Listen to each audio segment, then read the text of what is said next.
All right, what's going on, everybody, man? Welcome to the late night college football recap show, man. We got a lot in store for you guys today. We're going to be recapping a full slate of college football, talking top performers, biggest storylines, and everything like that, man. So, super excited, man. Obviously, I had a show for you guys tonight. We'll be around for about 45 minutes to an hour, man. But I'm going to bring on my co host, Arvon Bacon, the Bacon Network. Get his thoughts on all the action from tonight. Gunslinger Monster Reed delivering in dramatic fashion tonight, man. Shout out to the big body tight end. That's why you play basketball, ladies and gentlemen. You got to know your post work. You know what I'm saying? If you're going to play at a high level, they came in and did their thing, brother. But I'm doing good. Appreciate you having me on as always. Let's get to it. All right, let's do it, man. Let's do it. So what's your biggest storyline from this past week, man? Obviously, a big slate of college football. Week 3, we know about top matchups. We know about Tennessee, Georgia.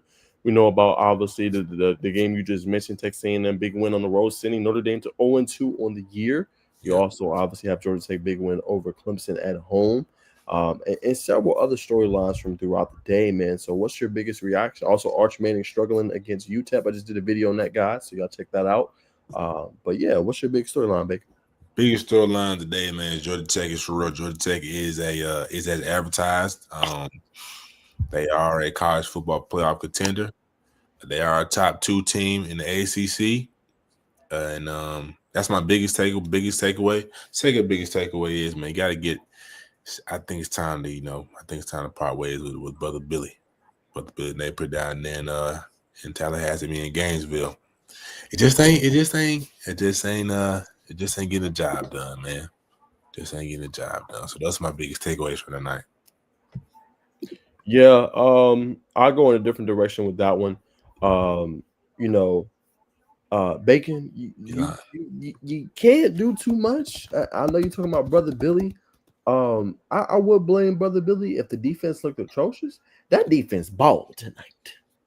And Garrett Nussmeier did not look that good. He did not. That defense balled and did everything they needed to do, Bacon. But when your quarterback is doing this, and I called him out, this is atrocious, bro. Like, you're not even giving the team a chance, whether Billy's calling something bad or not. Billy ain't making you throw in double coverage. Yeah. He ain't making you throw it in triple coverage. 5 interceptions, Bacon. That's terrible. Really a program record? Like, I was son, what in the hell is you doing? When he threw 3, hey, go ahead and go sit on that bench for me. Go ahead and warm it up. Like, no, bro. Like, what is you doing? Don't off the back foot, you know what I'm saying? I mean, I know LSU one of the top defenses in, the country, but come on, bro. You're not even giving us a chance. And think about this. Bro had a pick 6. LSU scored freaking 13 points in this game. 13. I get the play calling. He can make it easier for him. He can get him some flat routes to throw to the tight ends. He can lean on the ground game more, because I don't care nobody say that Jaden Ball is a star. Like, yo, what he was doing tonight, a lot of stuff was getting called back. He did what he needed to do. But this ain't gonna cut it. And if I'm Billy, like I said in my video on TikTok and finna go up on YouTube, I'm benching DJ Lowry in this game. Like, you need to sit down for a game. We cannot have that. And you need to be in this office. You need to go ahead and get you need to pull a Haynes King. Go ahead and get your air mattress. Stay in the team facility for the whole week.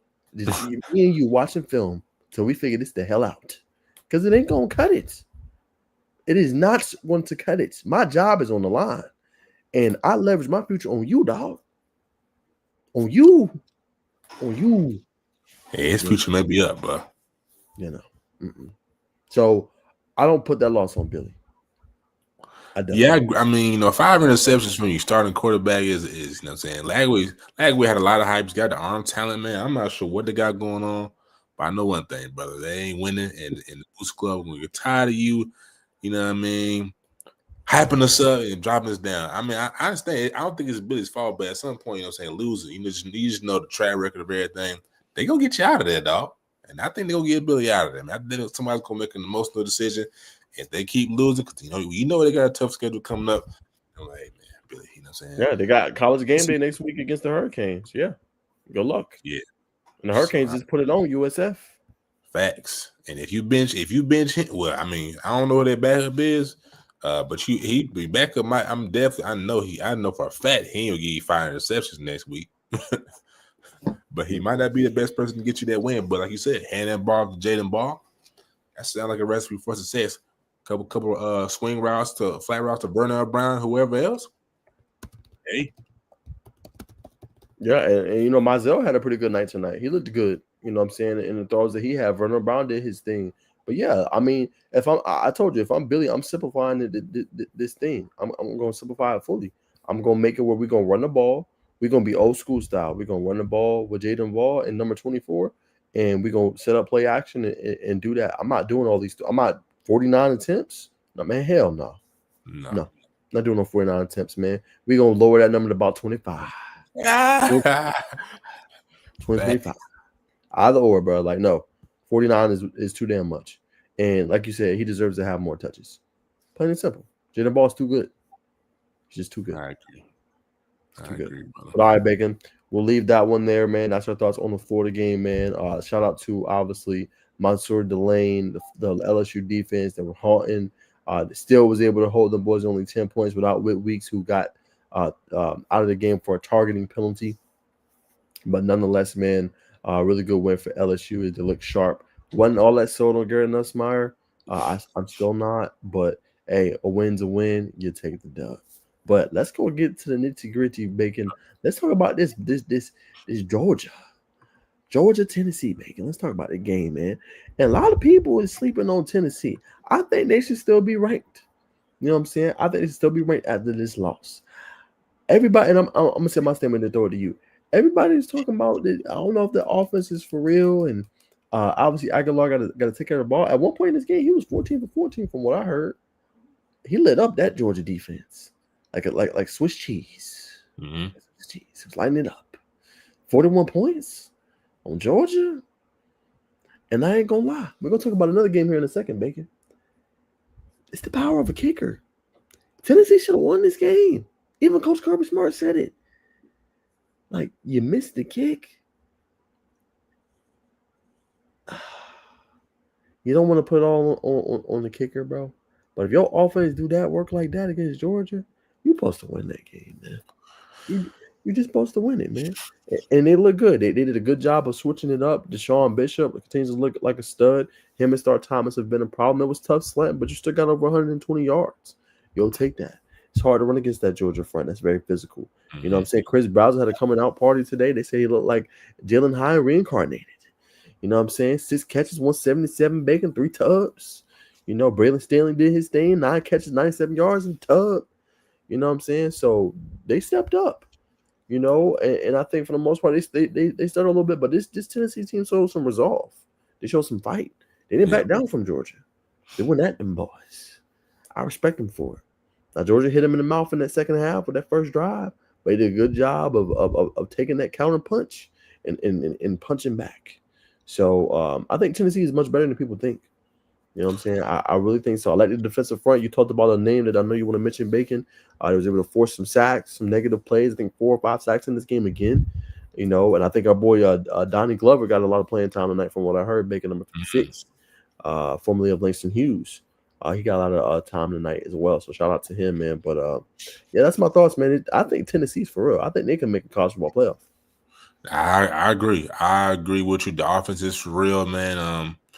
Before I get into Tennessee, man, I just want to bring up, you know what I'm saying, something that's been eating at me for a while. Oscar Delp. Oscar Delp had a lot of high marks coming out of high school. The man ain't done nothing to me. Couple good blocks, chip blocks here and there, but you know what I'm saying, be highly rated as you are, man. For them to not to see Elias Williams, something is up in Georgia camp. But nonetheless, they win it. We'll get to that at a later date. Back to Tennessee. What Tennessee does well, Coach Keipel, they recruit, they stay very well. You'll see Caleb Beasley, you know what I'm saying, from LA.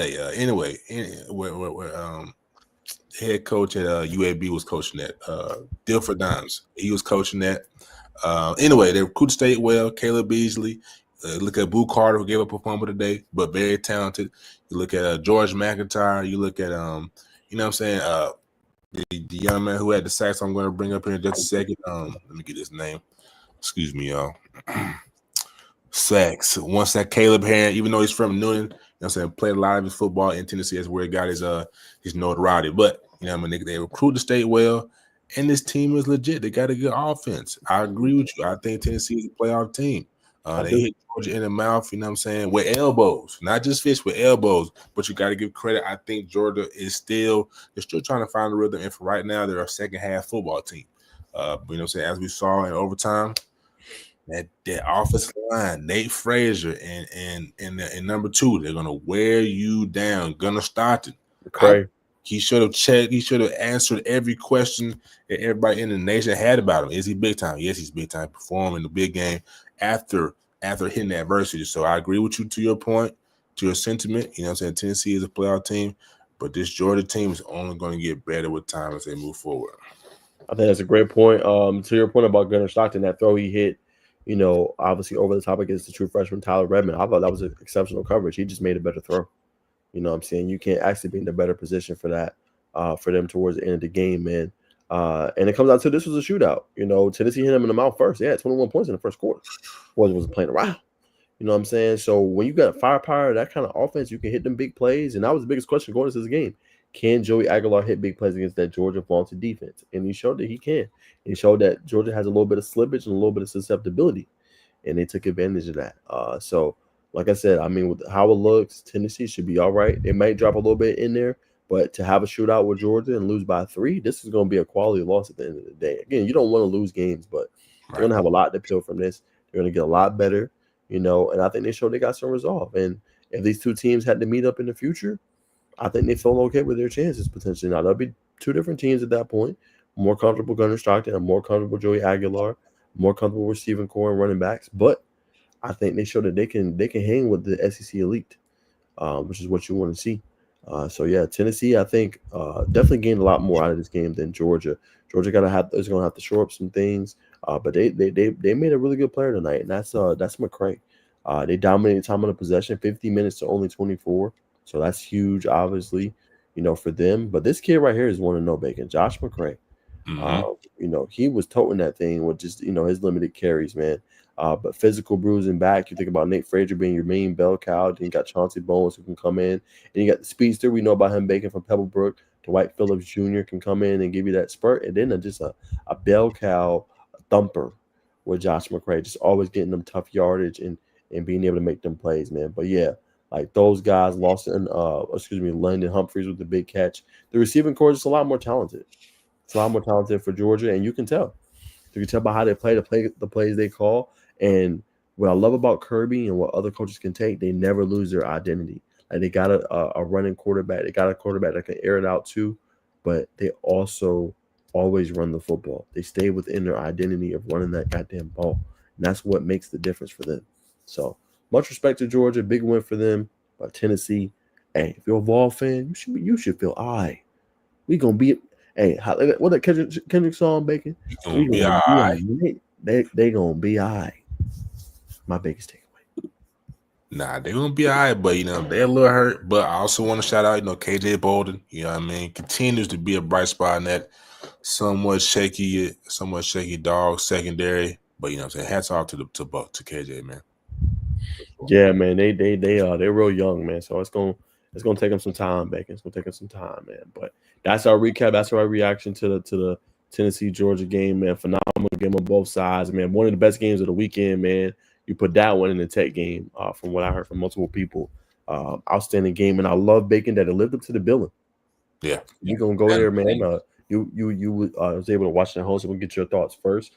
But yeah, I love that it lived up to the billing. I mean, we have not had high quality ACC games for a little bit, Bacon. I mean, we've had some upsets and things like that, but we haven't had that high quality like ACC game similar to this. Now we got a little bit last year. We had the Miami Georgia Tech game. Georgia Tech already had losses and stuff like that, but this was high quality. This was peak ACC ball, I thought. But what is your reaction? You've seen it from home.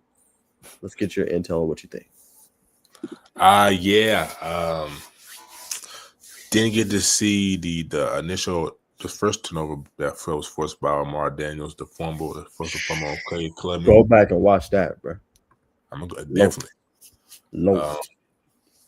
But heat seeking missile. Defensive player of the game for me. Omar Davis by far. He'll be playing on Sundays. A lot of guys in that secondary will be playing on Sundays.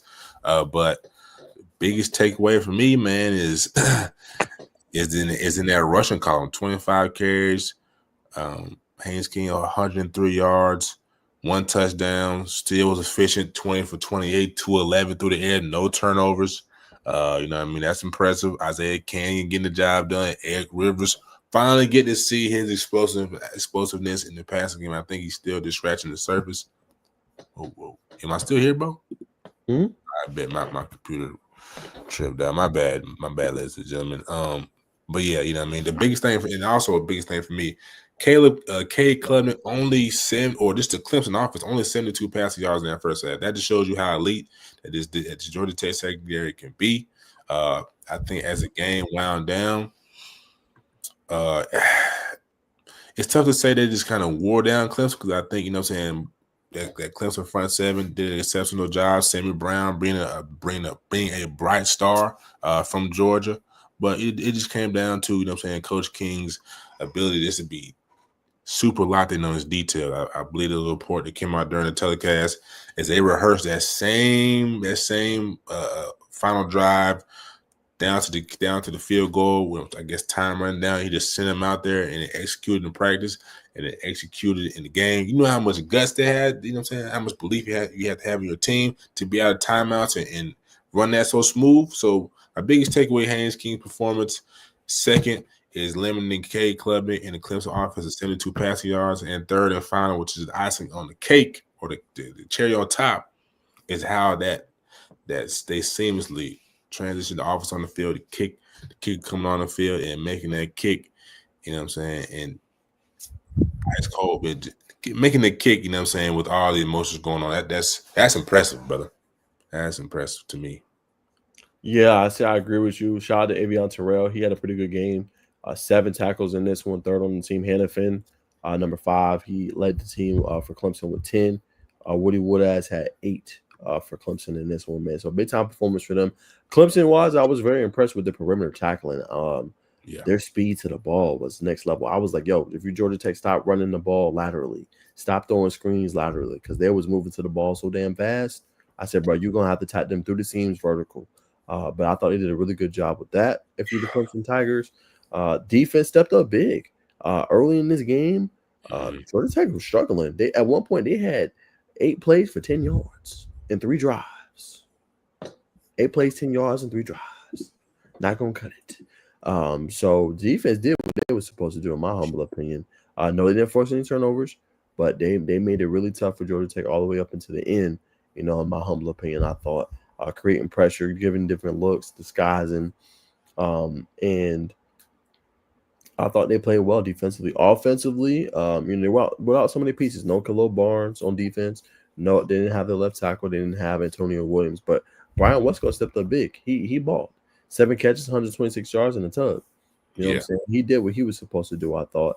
And stepped up big, playing in that slot, in that boundary, and giving them a go-to threat. And then Adam Randall, who's the converted running back from wide receiver. Yes. Yeah, 80 yards. Nearly 5 yards a carry. So he was big time tonight. You know what I'm saying? He did his thing. I was surprised that they ran Klubnik so much. It did catch me a little bit. I don't know if they was, I know he runs it, but 17 times was a little bit perplexing. Don't really always see that from him. So that one caught my eye, but I just thought, they turned over the ball too much. And that hurt them because they was going to go up 14-13, and Omar Daniels makes, an incredible play. Leaps up off his feet, acrobatic type play, and gets the pick. Would have scored, but he said he cramped up Bacon in the post-game presser. So shout out to him. But no, I felt like, going to Tech, that defense set that tone. Yes. You know what I'm saying? Just early. Like, you see in the different second half, it felt like Clemson was more so leaning on them a little bit. It felt more so like Clemson was able to establish. But that first half, Lord, when I say them boys was flying to that ball, them boys was flying to that damn ball, hitting hard. And that's exactly what Omar Daniels did on that forced fumble.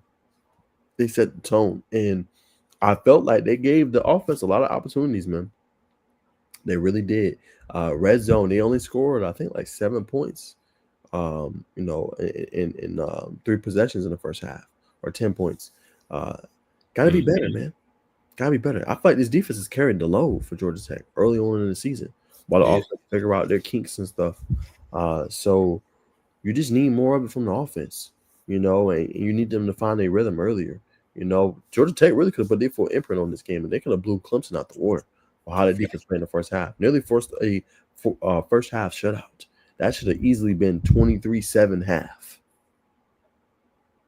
Easily. You know what I'm saying? So was impressed there. Got a lot going for him. Couldn't force as many tackles for loss or sacks. I'd love to see Almonte Bradford play a little bit more, in my humble opinion, on the defensive line. I think he can add a lot to the team. Corners play good. I want to see more of Daquan White. Humbly. I like Jai Gilmore. I think he sets that tone at the slots position with how hard he hits and stuff. Clayton Powell-Lee had a good game, 11 tackles. But going to the offense, 12 carries for Jamal Haynes ain't gonna cut it. Ain't gonna cut it. And then Malachi Holmes, 3 carries, that ain't gonna cut it. Now look, Haynes King is a battering ram, deserves to touch the ball. In no way am I questioning Buster Faulkner, and no way am I questioning Brent Key. But that man ain't surviving the whole season running the ball that damn many times. He's just not. 19 against Colorado, 25 today. It's too much. And at some point, it becomes predictable. Now, Faulkner does a good job of mixing up his looks and making it tough, and I know King is going to do whatever it takes to win. But, bro, you need him for the season in order to do what you need to do this year and you want to do and accomplish, which is win a chip. You can't run him that much. You can't. And and the thing is, you got backs. You got a dynamic duo. These guys ran for almost 200 yards and 4 tubs last week.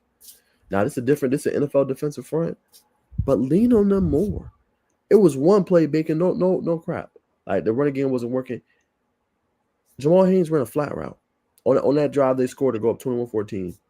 This man took a flat route and ran it up and got a 27-yard gain. Just get them the ball in space and let them cook. Right. That's understanding. Now, mind you, King, he missed on a couple throws down the field that you got to hit with Bailey Stockton and several of the other receivers. But get the ball to your playmakers. You got more than just King. So I want to see them do that more. And my last thought, I'll throw it back to you for your comment. I think Isaiah Kenyon really emerged today. Another weapon for them. Eric Rivers is your deep play guy. You got Malik Rutherford, but I really feel like Kenyon's that guy for you. And he can win the one-on-one battles. If you need to throw the ball in the red zone, he can, high point the football.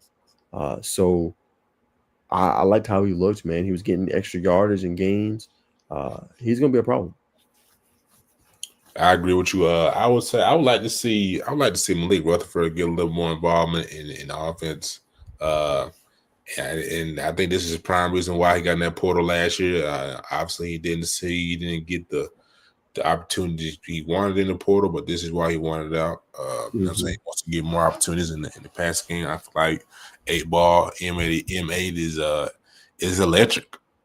He's a you know what I'm saying, ticking time ball. I'm waiting to go off. But just he needs his volume. I'm not saying he needs his volume. I mean, he needs like a lot of attention, but he needs his touches.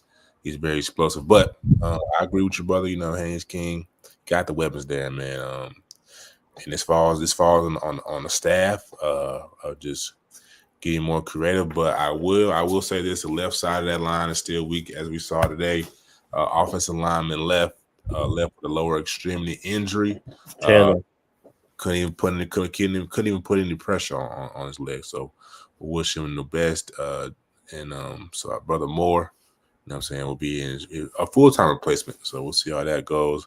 But I'm assuming that's why they're not, you know what I'm saying, being as versatile. But I agree, man. It's not gonna.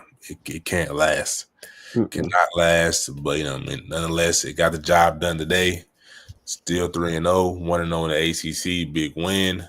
Next week against Temple, you get to breathe a breath of reprieve. Not to say they're gonna relax, but it's not gonna be as taxing. We think on the quarterback and whoever else moving forward. But hats off, good win. But again, still, like you said, there's a lot of kinks and wrinkles Georgia Tech offense needs to work out. Yeah, they do. A lot of kinks and wrinkles, but like I said, a win is a win at the end of the day. You'll take it, you'll build on it. You got Temple, so another get right game. Just don't allow it to be a hangover. But like you said, solid win. You beat Clemson. And now the national spotlight is going to be on you. So it's definitely what you want, definitely what you want to see. So obviously, big win for them. Let's see. But if you look at Tech's schedule, the rest is cupcake and looking undefeated, but losing to Georgia. And I still say we beat them. This depends, man. You can never underestimate an opponent. Still got Duke. Still got to play, Pitt. I think Pitt's an interesting game at home. Can't sleep on with Desmond Reed. Say what you want. Eli Holstein. They got pieces. Pittsburgh's better than you think. I'll tell you that. Pittsburgh's better than you think. So that's a game I would circle as well. You can never underestimate Boston College at home. Not saying they're a good team, but that's one you got circled. And then NC State on the road. You know what I'm saying? CJ Bailey looks a lot better this year, man. So, definitely it looks favorable. I'm not saying you're wrong. But I wouldn't count my chickens just yet before they hatch. Man, can I argue with that? Any given Saturday. But like I said, Pitt didn't look hot today, man, against West Virginia. I know it's a big rivalry, the back alley brawl, but the offense looked real stagnant. I mean, I think they eventually caught on, but when I was watching early on before I left, they looked stagnant. Good point. It will. Good point. All right, Bacon. Let's talk about this one, man. Vanderbilt versus South Carolina. Obviously, the North Sellers goes down. He gets hit in the head. Waited a long time just to do the targeting for it, which I didn't like. But just nonetheless, what's your thoughts on this game? A loss for South Carolina. I don't think it ends their season or puts them in a terrible position. But definitely, obviously, tough position to be in. Losing Lenoris, who threw an interception. Pavia obviously looked good again. He was doing his thing. They obviously, do a running back by committee kind of a thing, switching it up. But just what was your thoughts on how Vanderbilt performed tonight? Vanderbilt performed massively. You know what I mean? They only gave up one score. They put up 31 points. Continues to look like a quarterback who's serviceable to get the Commodores to wherever they want to go. I don't know if their ceiling is a SEC, top 3, top 4, or SEC championship bid. But we'll see. I don't think they're one of the best teams in the SEC. They're one of the better teams in the SEC. It's just unfortunate that South Carolina lost their quarterback today, Luke Doty. If you've been covering the Gamecocks for some time or here recently, Luke Doty is a tight end. He's had some reps at quarterback, but he's really a tight end. He can kind of replicate the big quarterback running style that the Norris Sellers image that the Norris Sellers does. But I think he put the ball on the ground, fumbled the ball. I think he threw an interception today. So we're gonna hope they're gonna have to hope that the Norris Sellers can come back, and you got to again look at that offensive line. They're gonna have to be better. But that's been a point they've been struggling too. Offensive line just not being able to protect, not being able to get enough push in the running game. You look at today, looks like they only went for 86 yards. Right, that brings our point home. And to your point, like you said, if they haven't been getting the special teams touchdown, South Carolina has struggled this year. So that's interesting. I think Dylan Stewart also got kicked out of the game for unsportsmanlike conduct. So you don't want to see your best edge rusher, doing that. But just what, like you said, what's the identity outside of Sellers?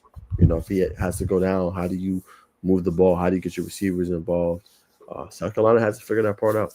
You know what I'm saying? But unless we'll see what happens, Vanderbilt will get tougher as the season goes on. Excuse me, y'all. I'm fucking on 3 hours of sleep. I didn't go to sleep till like 4:30 in the morning, man. But yeah, man, I think it's interesting. And I think South Carolina, they got some things to figure out. Especially, I think this game against Vanderbilt was a wake-up call.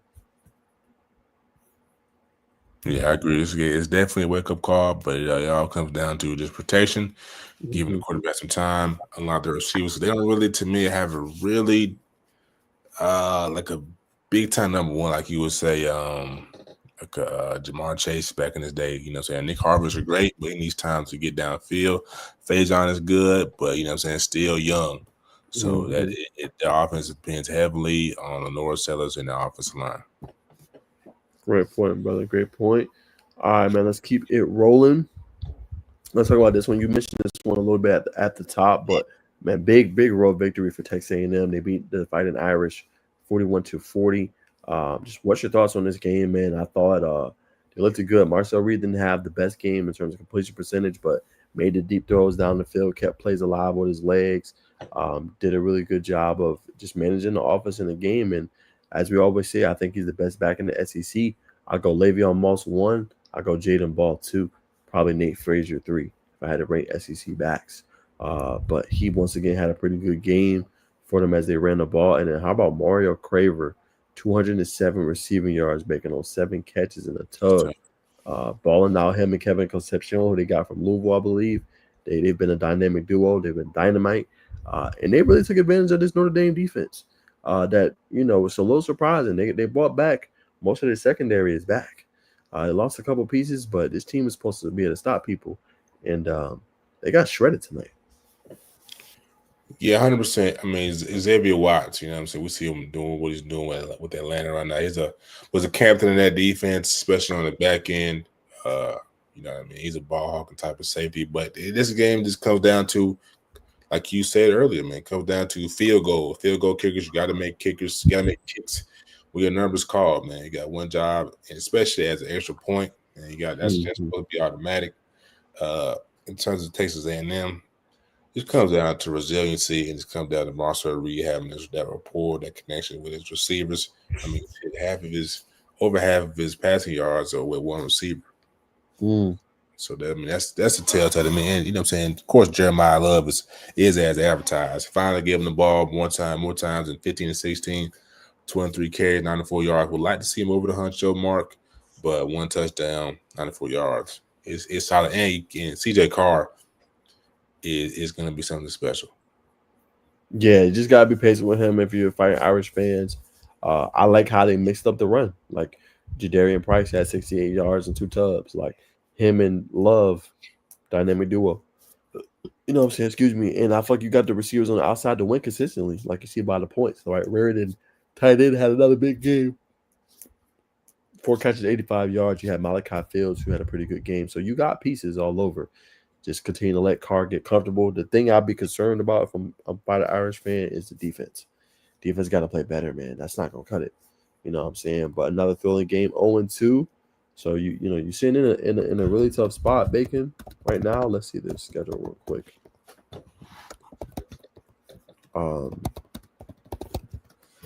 But you lost 2 really good teams. You lost to Miami, and looks like Texas A&M is for real. So you gotta game against Purdue. You should be able to win. Arkansas on the road. It's an intriguing game. Boise State at home. NC State, USC. We'll see. USC's been doing their thing. Maybe that might be a ranked matchup. Boston College, Navy, Pittsburgh, Syracuse, and Stanford. Now, let me ask you this, Bacon. A lot of people said their season is over if they lost this game to Texas A&M because of the strength of schedule, especially with them being independent. What's your thoughts on that? It's a possibility. It is a possibility, but they're going to have to. Their season is no longer in their hands. They're going to need some help. They're going to need USC, like you just mentioned. They're going to need them to be ranked. They're going to need NC State to be ranked, and they're going to need a couple guys, couple voters on the inside working for them. I think those people are right, man. I think their season is not over, but they're going to need some help. Great point by you, Bacon. I 100% agree there, man. And then before we move on, is there any other game or results that you wanted to point out? I know we hit on a lot of the big ones: Georgia, Tennessee, Florida, LSU, Texas A&M. Any other games that you saw that? I didn't see it, but I haven't looked at the numbers for the Miami South Florida game. But a lot of people thought South Florida could have been legit. You know what I'm saying? If you have any analysis on it, just what was your thoughts about Miami, Carson Beck doing that thing?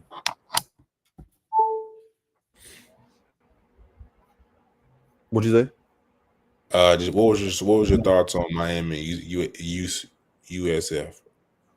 Oh, I felt that was dominant, bro. Miami showed, I think, that they're a national contender. for sure. I'm still a little concerned with Beck. He got to take care of the football a little bit more.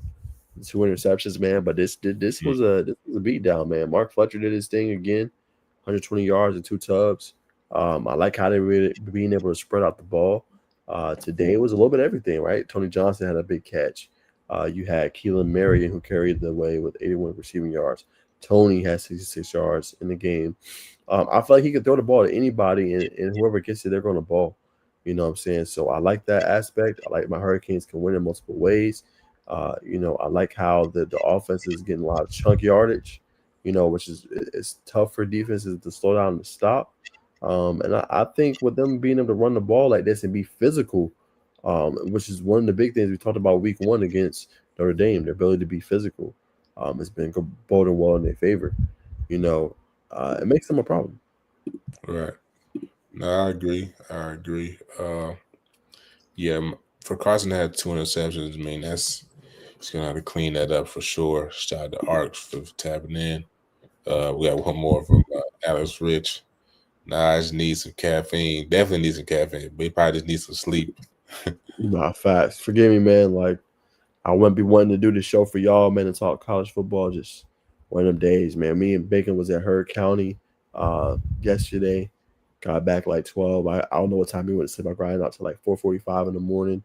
Got maybe like 2 or 3 hours. Had to get right up to go to Georgia Tech for their game. It was an upset. So, like I said, the coach didn't come in there until late. And then, you had the interviews with the players. Then you had to commute home, all the construction. Yeah, bro. So at that point, and then got home, I had to work more. Yeah. So a little tired. But ain't making no excuses, man. Powering through. Powering Power to mine. Yo, mine, power to mine. through. Have fun, my Martin fans out there. But yeah, for sure. Yeah. Definitely I think Miami's for real. Well, we'll see. Pull up Miami's schedule real quick, real fast. They got Florida next week, so that's Best on the ABC nightcap. But yeah, their schedule kind of ramps up a little bit. So we'll see how for really are. Florida at Florida State and Tallahassee, Louisville. Them three right there. I mean, and the reason I say them three is because Florida State is going to be challenging the ACC, and then you got obviously Louisville. Louisville's another challenger as well. But the back end of the schedule should be a little bit easier. Stanford, SMU, Syracuse. NC State could be a little tough. They should handle business. BT, they probably finna fire Brent Pry. Honestly, 0-3 to start the year, and then Pitt. All right. Is there any more that caught my attention? Let's see. Not for real. Very disappointing, Colorado. They lost? Yeah, man, they got waxed. Yeah, it's a little better than what it was. They lost 36-20. Ooh. Yeah, but good to see Bryce bounce back this week. Texas Tech continues to storm. No, I think that's all the big ones. But unless you want to look, kind of look a little closely and see what USC's got going on. So I haven't really looked at them. But other than that, man, I think we got the cream off the top. No doubt. Let's see. They said Arkansas, Ole Miss. Okay.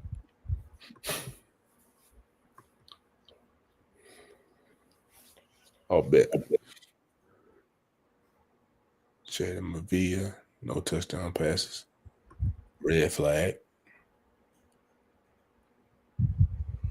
True. Wayman Jordan got the job done on the ground. Okay, Jaden Mavia got a little touchdown in the rushing game. Okay. I really like the receivers, man. That Makai Lemon and Jacoby Lane. Yeah. Yeah, that's what I said. That might be their best hope for Notre Dame if they rank by the time they play. Because USC, now they haven't been talked about, but that could be a team like, hey, man, maybe they deserve, to get some points in the AP poll. Now, I know people are like, well, who the hell did they play? But it's going to ramp up here in a little bit. They play Purdue. Next week, they play Michigan State. Then they play at Illinois. That's the game right there. That's the game. Yeah, when they play at Illinois with Luke Altmaier, how for real is USC? and then you got versus Michigan at home, and then at Notre Dame. So that 3-game slate gonna tell us a lot. This one right here. Don't look good for Notre Dame. Yeah, good 3-game stretch to see how for real USC is. You know what I'm saying? But yeah, last one, the Ole Miss game that you talked about. Ole Miss, they didn't have the quarterback Austin Simmons. He was dealing with an injury. They had a fill-in from Ferris State University. He filled in for them and came up big. It was a game they controlled for the most part. Arkansas ended up coming back, but he played pretty well, man. Trinidad Chambliss said he had 3 touchdowns on the night. One through the air, Baker 353 yards passing, 2 touchdowns on the ground. He had a touchdown pass to Harrison Wallace III. But did his thing in this one, to say the least, against Arkansas, who drops their first game. 100%. You know what I'm saying? But no defense really here, y'all. Mainly just offense. 526 yards for Arkansas, 475 for Ole Miss. So neither defense really stopped each other or the other team's opposing offense. But Ole Miss was able to, jump out to a lead and pretty much control the game from there. Well said, brother. Well said, man. It's only a matter of time for Ole Miss to have a hiccup. But I do know Coach Hill's son, Deuce Alexander. I don't know why I heard his name be mentioned in the injury column. I need to double check that. But nonetheless, want to shout him out, man. I think it's a matter of time. But nonetheless, the Rebels are riding high right now. I think Arkansas is another pretty good team in the SEC. But you know what I mean. There's levels. There's levels to this game, man. So I think that'll do it, man. Brother Nod is tired, man. We hit a lot of good games today. Next week should be even better. But we appreciate everybody tuning in, as always. Bet. I was gonna get you your top performers, man. Oh, top performers. Mm-hmm. Jordan Love. Let me get his name correct. Jeremiah Love, 23 carries, 94 yards. Omar Daniels, obviously. We talked about him earlier. And will be another one. You could say the running back for Clemson today, but yeah, that's Adam Randall, for sure. Okay. All right, Adam Randall for you.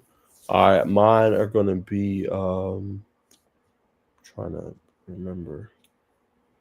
I'll go. I like the way he played. I know he had 2 interceptions, but I'll go Joey Aguilar. He just looked real comfortable for the most part. Georgia defense still was able to put up 40 points, put him in a position to win the game. That's all you want at the end of the day. I thought his performance was top tier. So he definitely gets, my game ball. Omar Daniels, my second top performer for today, man. He did his thing, I thought, playing at a high level, 7 tackles, 1 tackle for, 1 forced fumble, 1 interception. To me, should be ACC Defensive Player of the Week. After that performance that he had, came up big time for the Yellow Jackets. Stud player, to say the least. And then Decorian Moore, man. I'm trying to find his official stat line, man, but I think as far as best freshman receivers, you got to go Decorian and you got to go Malachi Toney. I think those are the best right now in the game when it comes to freshman receivers. They've been lighting it up since they've came into college. But he had a pretty decent game as well. 4 catches, 49 yards, like how he's been looking as well, man. So he gets also my game ball. That would be my 3. That's a good list, man. I've been patiently waiting, rubbing my hands to see Decorian Moore and that quarterback in Oregon in a primetime game. I think that quarterback's got a good chance to be Heisman, but we'll see, man. I also want to shout out my Wolves, man. West Georgia, big win today, came back down. We're down like 21, 28, 14. You know what I'm saying? Battle back. Thought it was over with. Had no timeouts.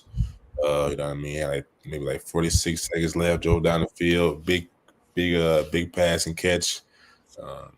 It's kind of similar to what Georgia Tech did today. They just got in the end zone, no timeouts. They said they spiked the ball, and they had a walk-up touchdown. You know what I'm saying? Head top to remain undefeated in one of the hardest Division One. You know what I'm saying?